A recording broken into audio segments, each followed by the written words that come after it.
This is a Craftman Lawn Mower that I got next to nothing from a neighbor of mine a couple blocks down the road. He said it was really no good and he was going to throw it away, so I was able to get it from him very cheaply. I think I paid about $15 for it or something. He thought I was nuts. He thought I was buying his garbage.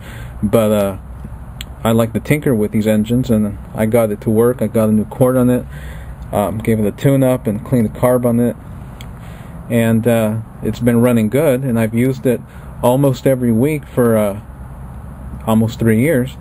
Or actually it was 3 years last November, so it's over 3 years now, and I haven't had a dot of trouble with it. So I'm going to start it up now.